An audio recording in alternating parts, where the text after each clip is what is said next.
La revista nació después de un proceso muy largo, muy elaborado, lo menos 2 años, pues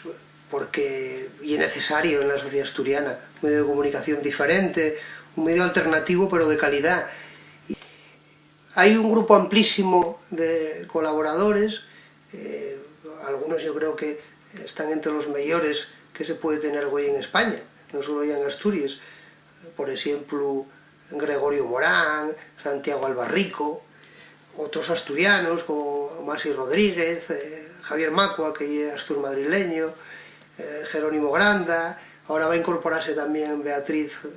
Viado, la directora de las noticias, entre los articulistas. Hay ilustradores como Alberto Cimadevilla, como Dolfo Manzano, que fue la tira con él, fotógrafos y fotoperiodistas, incluido el único Pulitzer español, Javier Bauluz, que también es uno de los socios fundadores.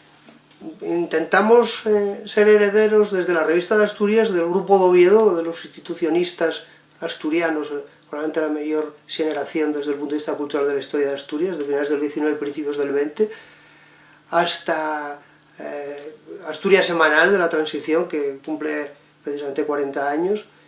y por último Cuadernos del Norte, que era una revista que desde el punto de vista cultural también fue vanguardia, ya mucho más adelante, en los años 80. Intentamos mecer información crítica y valiente y cultura, y esos son los referentes fundamentales.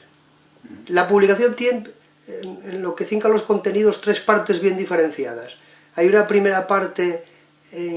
dedicada a la información y a la opinión. En este número, por ejemplo, en el número 2, ábrese un reportaje que se titula Dedocracia en el Principado,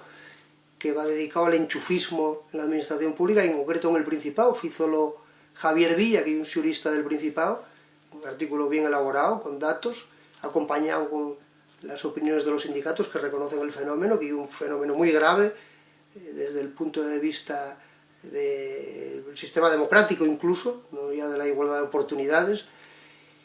Hay otro reportaje dedicado a la corrupción urbanística en Asturias, centrado en Llanes y en Sisión, en Cabueñes y en La Talá, que incluye una entrevista a Francisco Cadórniga, que es el presidente de esos Cabueñes. Hay un reportaje titulado El mieu de los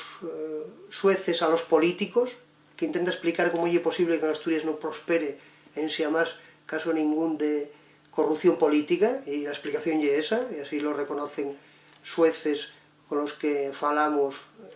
A veces no aparece su nombre porque falaron anónimamente y otros sí, desde un punto de vista público. En la sección que está en esa primera parte que faigo yo en cada número, con una entrevista a una persona heterodoxa, esta vez el entrevistado y el poeta Pablo Ardisana. La segunda parte, que se titula Fondando, tratando temas en profundidad, contiene varios reportajes, uno sobre comida sana, otro sobre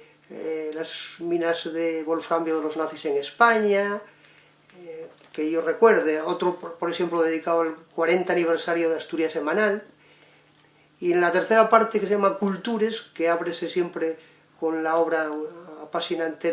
de un artista, esta vez es ahora Faila María Jesús Rodríguez, la escultora María Jesús Rodríguez, y hay de ellos reportajes, uno que yo tengo especial cariño, yo creo que es de lo que más me presta de este número, y he dedicado a la última mujer institucionista viva, que es Carmen de Zulueta, una mujer de 92 años, criada y educada en la Institución Libre de Enseñanza, exiliada desde la Guerra Civil, y que desde Nueva York se puso en contacto con nosotros porque vio el número 1 y gustó muchísimo, pidiéndonos permiso para escribir, y por supuesto hizo un artículo después de ahí absolutamente el consentimiento, en tono memorialístico, y un extracto de sus memorias, en el que hay alusiones a Asturias, más un recuadro que hice yo relacionándolo directamente con lo que cuenta, porque ella es sobrina de Julián Besteiro, que veraneaba en Llanes antes de la Guerra Civil, y incluso Besteiro atrasió a Llanes a siente como Pablo Iglesias. Y hay también una entrevista en esa parte última en Cultures a Etelvino Vázquez, entre otros reportajes.